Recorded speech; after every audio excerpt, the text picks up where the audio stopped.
You tend to reenact old dynamics. So you are attracted to a narcissist.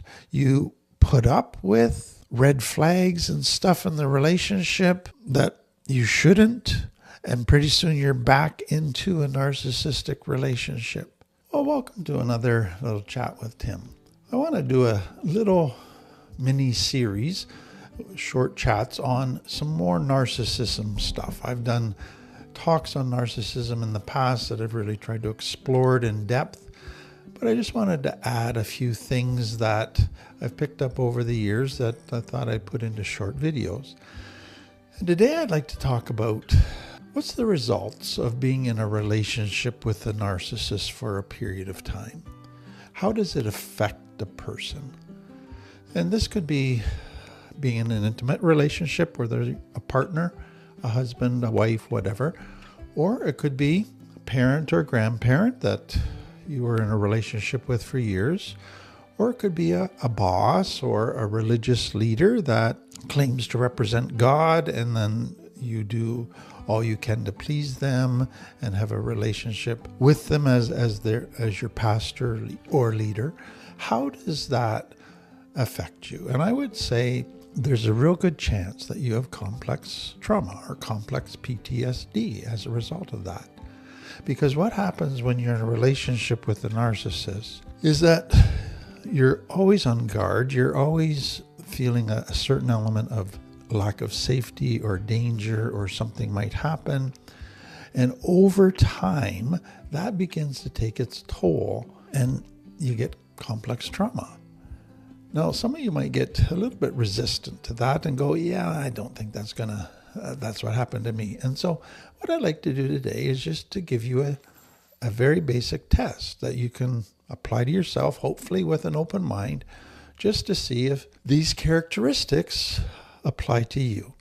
And then at the end, we'll talk a little bit more about it. So what are the indicators that a person has complex PTSD? And if you come out of a relationship with a narcissist and you have these characteristics, then you go, okay, where did these characteristics come from? So the first is just basically you've been exposed to actual or threatened violence. And that could be you've been threatened that they're going to hurt you or kill you or sexually violate you, or you've witnessed somebody else being threatened or something bad happening to them. But you've been in an environment of threats, of actual violence as part of that relationship. And then some of the emotional and psychological results that would come out of that would be a hypervigilance that you've never had before. So now you're always looking for danger, scanning the environment, the horizon, feeling like you're walking on eggshells. And that can go on even after the relationship has ended. And then you have recurrent, involuntary, intrusive memories of events that happened. They just pop into your head. Or you have emotional flashbacks. So suddenly something's happening in your life today that triggers all of this flood of emotions, and they're all negative emotions: fear, worthlessness, shame, panic. All of that gets triggered and comes rushing in. And always the result is that there's an increased shame, so that you have a lower self-image. Deep down, you don't feel anybody would want you. You feel anybody that gets to know you is going to abandon you or reject you. You feel like you're too much, or you're not enough, or you're just unlovable. Those lies have just deepened in their beliefs in you, in their intensity in you as a result of this relationship. And then there's a persistent guilt that follows you around. So you hear all of the words of the narcissist in your head, their criticisms, their blame, all the things they tried to make your fault, and you're wondering if maybe they were right, that it's somehow your fault, that somehow you should have been able to fix it. If only you had tried more things, you probably could have fixed it. So there's just this nagging guilt all the time. And then there's what we would call identity erosion. You're not sure anymore who you are. You don't know who you are apart from the relationship. You've kind of absorbed the narcissist view of you that you're nothing without them, that you can't do anything right, that you can't think properly for yourself. And then what becomes part of that is, so you got lost in the relationship. You lost yourself just trying to take care of the narcissist. And so you find that you're still obsessed in your thinking with the narcissist. You're not looking to fix yourself. You're not looking to heal yourself. You're looking to try and change the narcissist, to try to get the narcissist, wondering what you need to do to get the narcissist to see you, to hear you, to value you. And then you find you have difficulty trusting. The narcissist has caused you to distrust everybody. And so now when you meet new people, you just assume they're going to manipulate you, betray you, abandon you, use you. So trust has been terribly damaged. And then you find you just have this deep, deep anger inside for all that you've been through, the mistreatment, for not being seen, for your needs not being met, for being betrayed, all of those things. There's just this deep, deep anger, and it often shows up in a lot of irritability. And then at times you're just going to be hit with a deep grief that you just miss this person so much. But you've not just lost this person. Sometimes the grief is all the wasted years with this person, all the lost opportunities. And then there's going to be a real conflicted emotions inside where at one moment you just hate this person, the other moment you love them and want to get back with them. And so you're just this torn sense inside of you of love-hate at the same time. And then at times there's just this wanting to hope that maybe there is a way to fix the relationship, a way that maybe you could get back together. It's like a flickering candle, but it's still there. And then you're going to find some cognitive indicators. So intrusive thoughts. So your brain's going to replay arguments that you had with the person, cruel words that they said to you, demeaning incidents where they put you down, they embarrassed you, they made you feel terrible. That's just going to pop into your head periodically. And then lots of self-doubt and confusion. So you question your own perception of things. You question your sense of reality. You question your ability to think for yourself. All of that's the results of the gaslighting that has taken place by the narcissist for years. And now you find you just still have trouble thinking for yourself and believing your own perceptions of things, even trusting your gut. And so that leads to difficulty making decisions because your fear of making the wrong decision, your fear that you're not smart enough to make a good decision, your fear you're going to get punished if you make the wrong decision. And then you might have some memory issues that crop up. So you have the inability to remember important aspects of what happened over the past years. You might find that you also have difficulty concentrating or focusing. You get a bit of brain fog. All of that becomes part of your existence. And then you find times of dissociation where you just zone out. You're just unable to be present in the present. You don't like sitting quietly. You want to stay busy. You want to stay distracted. Sitting quietly, that makes stuff too uncomfortable for you. And then there's some behavior indicators. Many begin to want to isolate.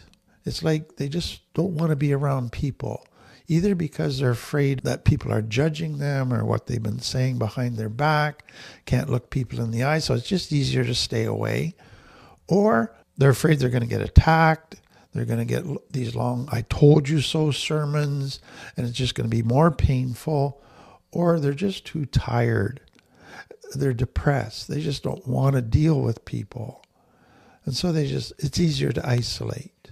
Some go to people pleasing.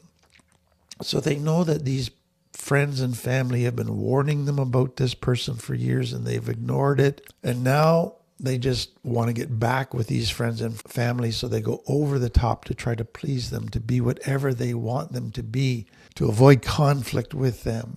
And again, they're going back to just old survival tools to try and keep themselves safe because of all that's happened. Some just go to avoid. So you steer clear of any reminders of the narcissist, any conflict, any intimate relationships, because it's just easier to avoid all the things that stir up pain than to deal with the pain.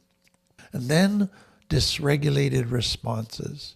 So you're going through a day, you've been very calm, very much operating out of a very healthy place in your brain, and then something triggers an emotion in you, fear, anger, shame, and you just lose it. And you go from 0 to 100 in a nanosecond, and you lash out, and you just can't stop those emotions once they start to happen. And that happens periodically. And then there's some physical or somatic indicators. So you find that there's a lot of kind of chronic tension, muscle tightness that results in headaches, stomach issues. It's like all of that tension over the last years was stored in your body. And now your body's starting to talk to you. That can also result in sleep disturbances. So you have nightmares, or you just can't sleep, or you have difficulty sleeping, you fall asleep, but then you wake up and then can't fall back to sleep. Some are even afraid to fall asleep because they're afraid of the nightmares that are going to come. Most go through great exhaustion, chronic fatigue, adrenal fatigue. Their body is just had it. It's burnt out. And that can go on for months after coming out of the relationship. And then others find that they have just physical pain. All of a sudden, they're just aware that they hurt in different parts of their body. And then there's relationship indicators that you might see. So you make friends with new people, but now you find this intense fear of abandonment, that they're probably going to abandon me once they start to get to know me. And that just becomes consuming. And that can lead to jealousy issues or sabotaging relationships.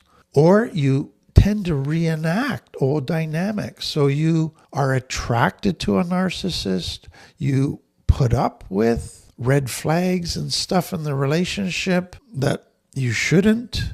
And pretty soon you're back into a narcissistic relationship. Most struggle with boundaries because with a narcissist, you couldn't have any boundaries. So now they go to either very rigid boundaries or not at all. They just don't know how to set boundaries, how to enforce boundaries, how to say no. And so boundaries is a huge issue. And then they just find they become quite emotionally numb. So they have difficulty feeling joy. They have difficulty getting close to anybody, just showing warmth, affection. There's just a flatness, a roboticness about them.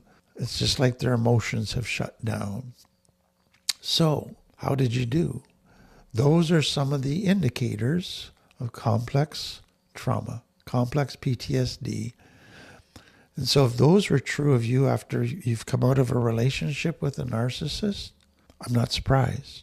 Because what I want you to see is that a narcissist doesn't know how to provide safety, doesn't know how to meet needs for another person, doesn't know how to connect with another person. And so the other person always feels lack of safety due to the disconnection. They feel lack of safety because the other person's not meeting their needs. Narcissists create complex trauma environments, and the longer you stay in it, the greater the effect on you, and it takes its toll. So if you realize, wow, I have complex PTSD because of my relationship with a narcissist, please get help. You will benefit so much from getting help with a therapist, with taking a course like our Lift course, to really help you begin to deal with all that stuff. And the ramifications are huge. But I want to leave you with one final thing to think about. If you have complex trauma today because of a relationship of a narcissist, I want you to consider the fact that that's actually a symptom that you probably have complex trauma from earlier in childhood that set you up to be attracted to a relationship with a narcissist, to be unable to walk away from all the red flags that you saw, not listen to your gut when you first met the narcissist. So you were set up earlier in life with complex trauma that made you vulnerable to having it repeated with a narcissist today. You need help with that as well. I hope this helps you. If this is true of you, that you go, wow, I need to get some help here.